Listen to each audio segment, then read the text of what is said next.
네, 국민의힘 전주혜 의원입니다. 먼저 검찰총장 후보자로 지명되신 것을 축하드립니다. 이 자리는 앞으로 2년간 검찰을 이끌 총장 후보자로서 정치적 중립성, 소신 등의 역량과 자질, 그리고 도덕성을 검증하는 자리라는 점을 다시 한번 강조드립니다.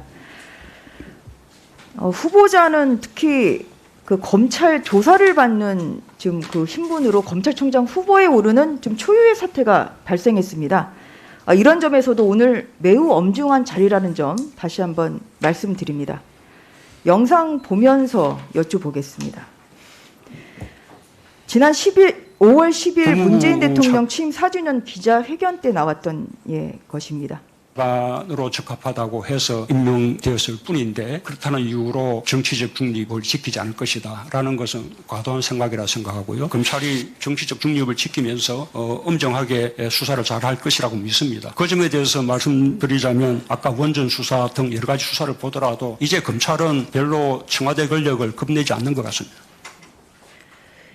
이 말로 문재인 대통령은 김 후보자 인사청문회가 열리기도 전에 가이드라인을 제시했습니다. 국민들이 어떻게 생각하든 임명하겠다는 것이고요. 이런 점에서 법사위원으로 매우 유감을 표시합니다. 이제 검찰은 별로 청와대 권력을 겁내지 않는 것 같다 이렇게 말씀하셨는데 이 말에 동의하십니까? 후보자로서 인사권자께서 하신 말씀에 대해서 평가하는 것은 좋지는 않는 것 같습니다. 후보자의 소신을 여쭤보는 거예요. 정치적 중립, 지금 검찰 청와대 권력 들어가지 않고 성역 없는 수사하고 있습니까? 정치적 중립을 지키고 엄정한 수사를 하라는 말씀은 당연히 새겨 듣고 있습니다. 그 후보자에 대해서 어떠한 평가가 있느냐면요. 미들맨이라고 합니다. 미들맨. 뭐냐? 정권 눈치 보고 또 정권이 바뀌더라도 현 정권에 칼을 대지 않을 사람이라는 거거든요. 바로 이것이 후보자의 발탁 이유라는 것인데 다시 한번 그 소신을 밝혀주는 자리가 되기를 요청드리겠습니다. 문재인 정부가 다른 정부 때보다 검찰 수사의 공정성과 정치적 중립성을 그러면 더 보장하고 있다 이렇게 생각하십니까? 그 부분에 대해서는 그런 측면이 있다 생각합니다. 그렇다. 네. 그런 측면이 있다. 한번 사건 하나하나 보면서 여쭤보겠습니다. 과연 살아있는 권력도 엄중히 수사하고 있는지. 청와대 울산시장 선거 개입 사건 PPT 보겠습니다.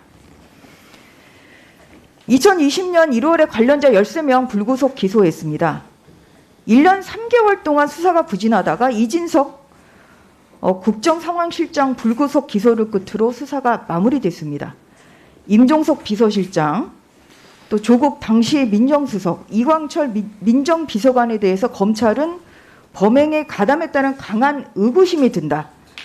이러면서도 증거 불충분으로 무혐의 처분을 내렸습니다.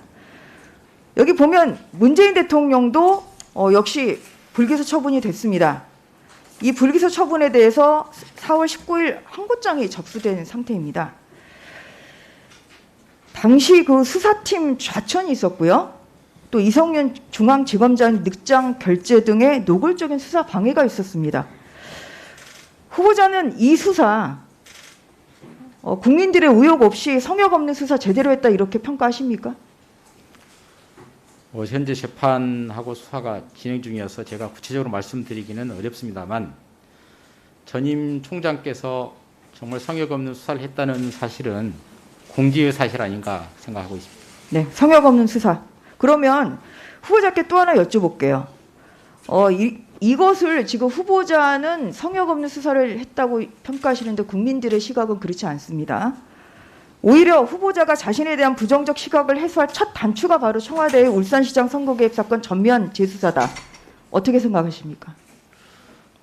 제가 구체적인 내용에 대해서는 보고받지 않아서 내용을 지금 잘 모릅니다. 제가 1년간 밖에 있었거든요. 재수사 의지는 없으시다. 이렇게 그렇게 답변하시는 그렇지는 것 않고요. 같아요. 제가 총장이 돼서 취임하게 되면 구체적인 경위나 상황을 한번 보고도 받고 판단하고 그리고 나서 조치를 취하겠습니다. 그다음에 이제 라임과 옵티머스 사건에 대해서 여쭤보겠습니다. 라임 옵티머스 펀드 삭기 사건 두 사건 합쳐서 피해자가 5천 명이고요. 피해액이 2조 원이 넘습니다. 서민들의 피눈물을 흘리는 사건입니다. 이 라인펀드 사건에 대해서 작년 10월에 그 추미애 법무부 장관이 윤석열 총장의 지휘권을 배제하는 이러한 불법적인 지휘권을 발동을 했고요. 그 이후에 여권 수사는 오리무중입니다. 또 옵티머스 수사는 어떻습니까? 서울중앙지검의 압수수색 과정에서 청와대와 정관계 인사 20명의 실명이 적힌 내부 문건, 일명 펀드 하자 취업 문건이 확보됐는데도 이 부분에 대해서 수사가 전혀 진전되지 않고 있습니다.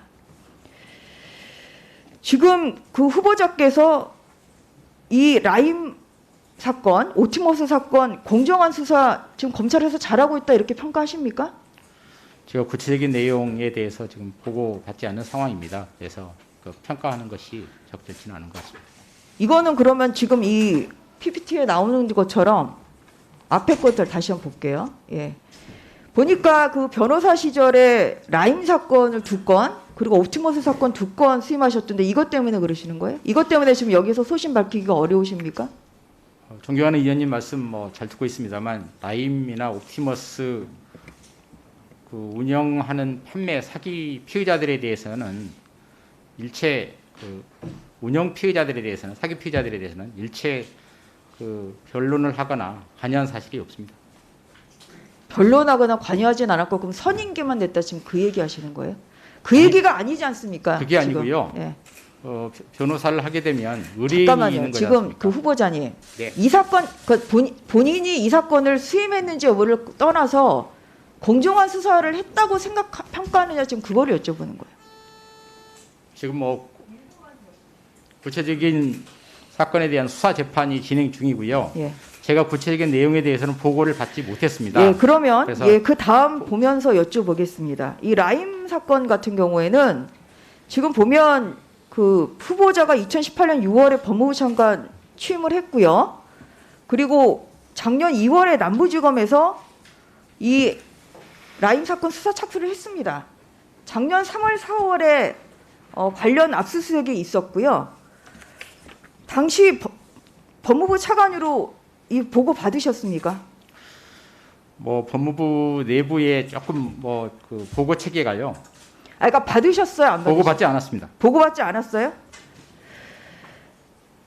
그 작년 12월에 옵티머스 라임 사건과 관련해서 이제 선임계를 제출을 하셨는데요.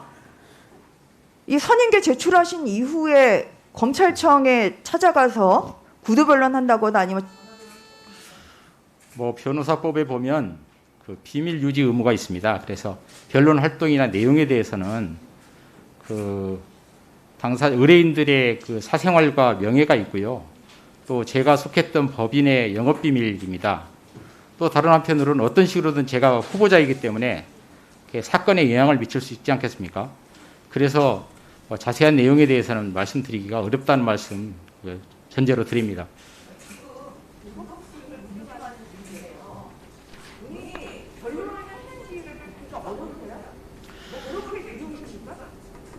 두려운 건 전혀 없습니다. 그러나 제가 말씀드린 것과 같은 사유로 말씀을 못 드리는 것은 못 드리는 것이지요.